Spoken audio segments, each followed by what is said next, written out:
just want to say a big thank you to everyone who has been supporting the channel recently. We just hit 100 subscribers, which is a pretty big first milestone in my eyes. So thank you all. Thank you to all who have been watching and supporting me. I think I posted last week's Premier League video with like 80 something subscribers, and you all have been killing it recently, and we hit 100 earlier this week. So big thank you to everyone supporting me again. I really appreciate it.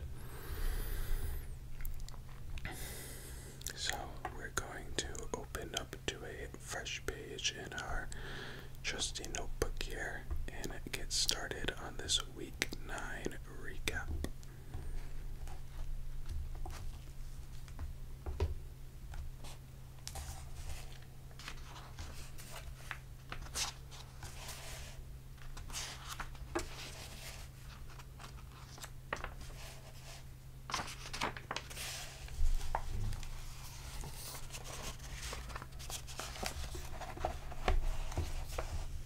There we go.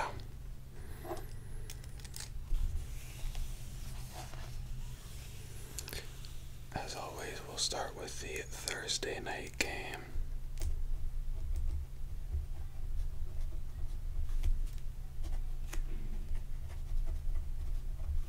Which was the Eagles versus Texans. The Eagles won this game 29-17 to remain undefeated. Still the only undefeated team in the league at 8-0.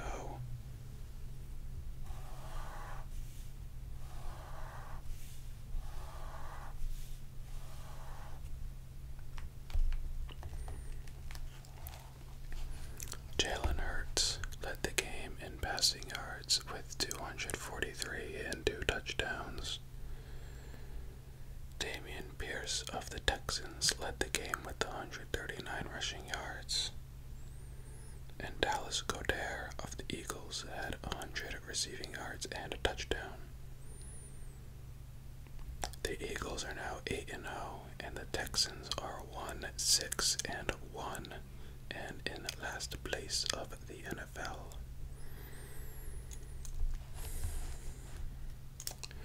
Moving on to Sunday.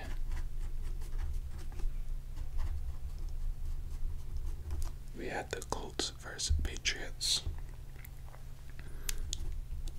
The Patriots won this game pretty convincingly, 26-3.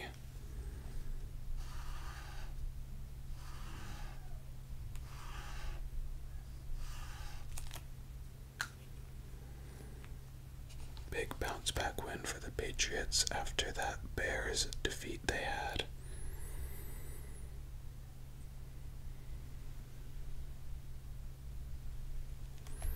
The Patriots are now 5-4, and every AFC East team is above 500, which is pretty crazy. And the Colts are 3-5-1. Mac Jones led the game with 147 yards and a touchdown.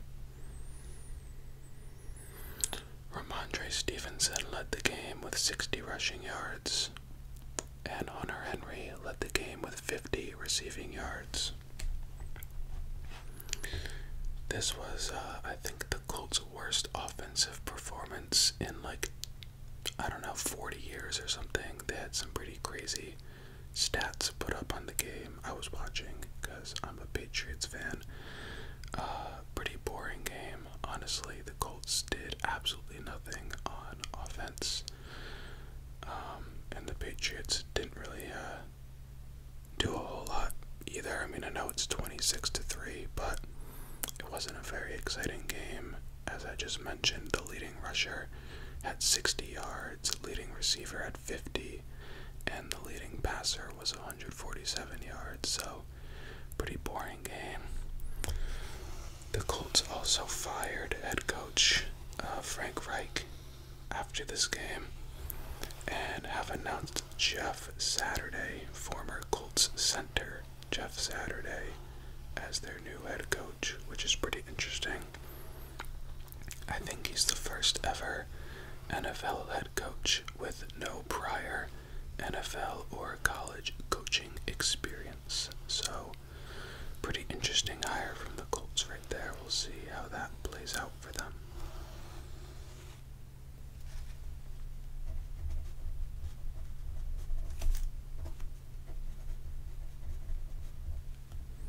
Next is Chargers versus Falcons. The Chargers won 20-17.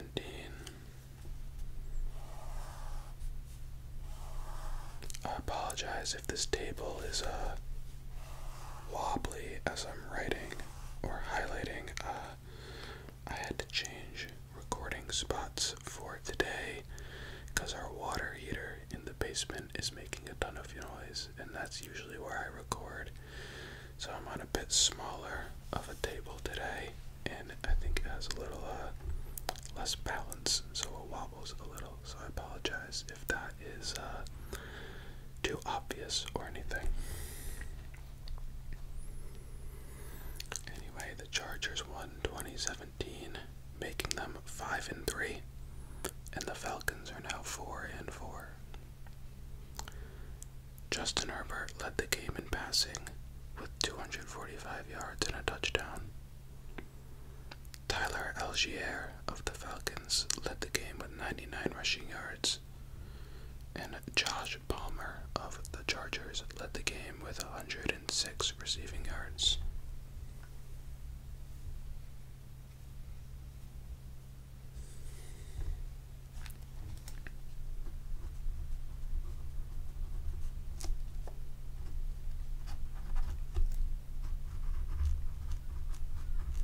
Dolphins-Bears is next, and the Dolphins won 35-32 in a pretty thrilling game. Pretty back and forth.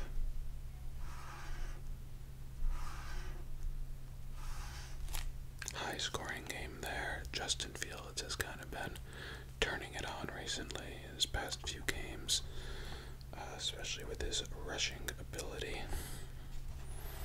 He might turn into something special. The Dolphins are now 6-3, and the Bears are 3-6. Tua Tagovailoa had 302 passing yards and 3 touchdowns. And Justin Fields, as I just mentioned, showing off the legs with 176 rushing yards and a touchdown. And Tyreek Hill with another big game, 143 yards on 7 catches and a touchdown for him. I think Tyreek is on pace for a 2,000-yard receiving year, which is pretty wild.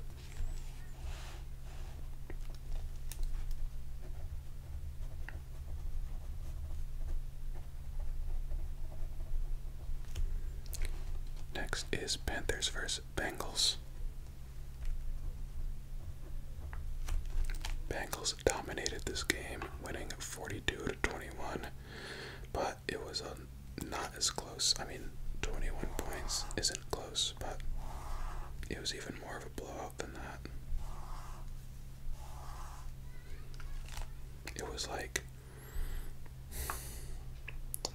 35-0 at halftime, and the Bengals took out Joe Burrow, and I believe put in Kyle Allen for the second half, and the Panthers replaced PJ Walker with Baker Mayfield at the half, and Baker actually put up 21 points, but not against, first string defense. Joe Burrow had 208 passing yards and a touchdown. Joe Mixon had the best day out of anyone on Sunday, having 153 rushing yards and 4 touchdowns. He also had a receiving touchdown in the game, so he had a total of 5 touchdowns, which is pretty crazy. I think he had the best or the second best fantasy football performance of all time. And he 7 catches for 60 yards to lead the game in receiving.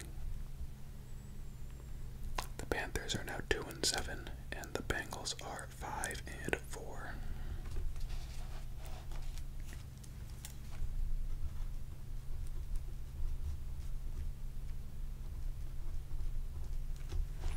Next is Packers versus Lions. The Lions picked up their second win of the year, winning 15-9.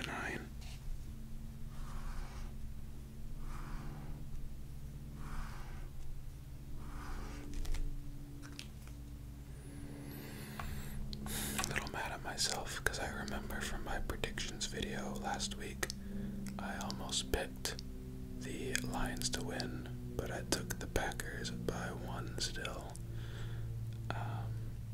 And the Lions ended up winning, so I should have stuck with my gut there.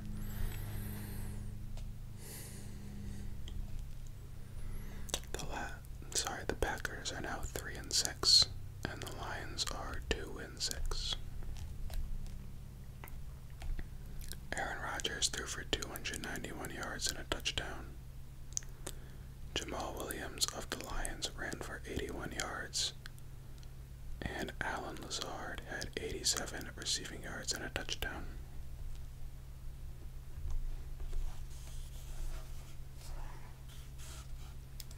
Next up was another bit of an upset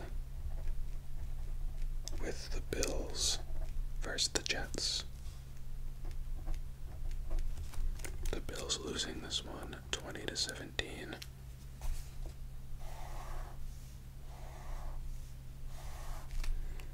This is one I definitely did not predict it to happen. I think the Bills were favored like 13 points in this one. Pretty surprising loss as they fall to 6-2, and the Jets improved to 6-3 in a pretty, as I mentioned before, a pretty tough AFC East division. Josh Allen had 205 passing yards and 2 interceptions, as well as 86 rushing yards and 2 touchdowns. He led the game in both categories. And Stephon Diggs had 93 receiving yards on 5 catches.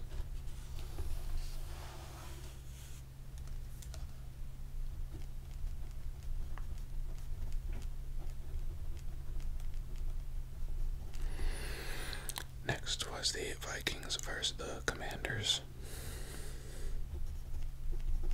The Vikings pulled out a 20-17 victory.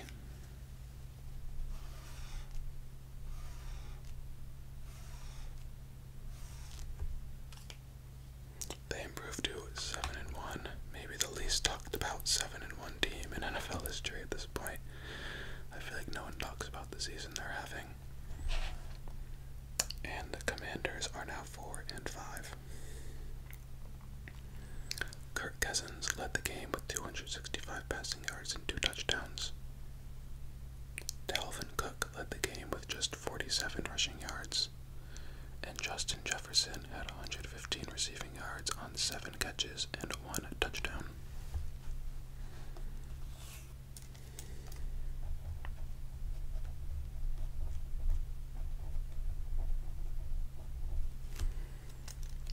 Next is Raiders at Jaguars.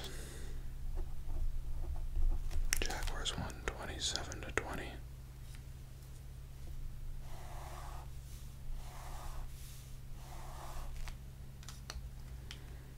Sounds pretty familiar to the score that I predicted this would be. I don't know if it's exactly right, but I think it's pretty close to what I said I thought it would be. Raiders blew their third 15-point lead of the season. I heard a stat that they had blown like 5 15-point leads in maybe even their franchise history before that, but 3 already this year under new head coach Josh McDaniels. Kind of surprised he hasn't been fired already for the job that he's done there with the team that he has. The Raiders are now 2-6, and the Jaguars are 3-6. Derek Carr with 259 yards and 2 touchdowns. Travis Etienne, another big game, 109 rushing yards and 2 touchdowns. And Davante Adams had 146 yards and 2 touchdowns on 10 catches. He had a huge first half, kind of went quiet in the second half, but still a really good game for him.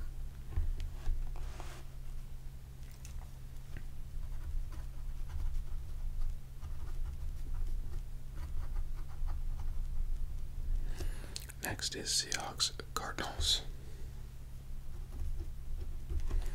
This ended 31-21 in favor of the Seahawks.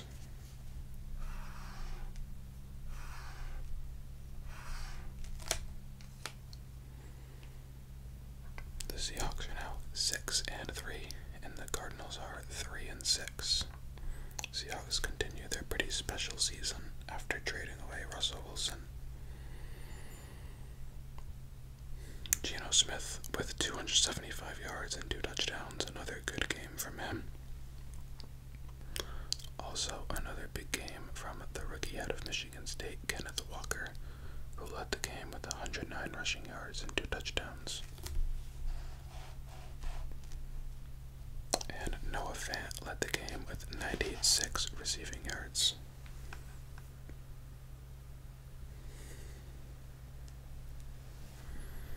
Next up was the Rams vs. Bucks.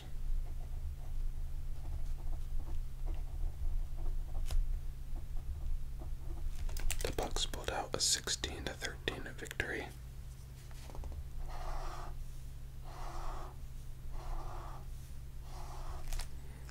In an NFC Championship rematch from last year. I remember saying this one would be low scoring, and it ended up being that way. The Rams are now 3-5, and the Bucks are 4-5. Pretty wild. They're both still under 500 this late in the year, after 1, winning the Super Bowl, and 2, almost making the Super Bowl last year. Tom Brady led the game in passing yards with 280 and a touchdown. Darrell Henderson led the game with 56 rushing yards. And once again, Cooper Kupp led the game in receiving yards with 8 catches, 427 yards, and a touchdown.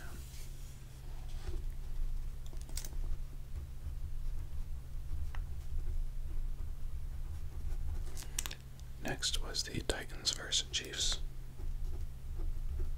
The Chiefs won 20-17 in overtime in a game that was much closer than I thought.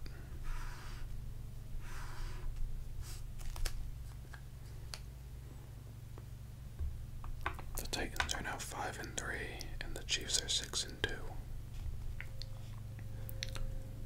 Patrick Mahomes had 446 passing yards, but only 1 touchdown. Derrick Henry had 115 rushing yards and 2 touchdowns. And Travis Kelce led the game with 106 receiving yards on 10 catches.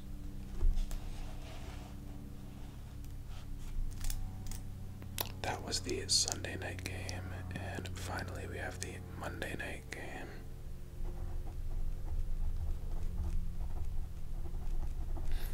Which was the Ravens vs. Saints. The Ravens won 27-13.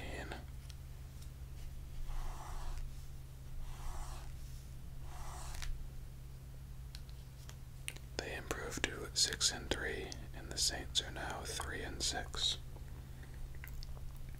Andy Dalton threw for 210 yards and a touchdown. Kenyon Drake had 93 rushing yards and 2 touchdowns.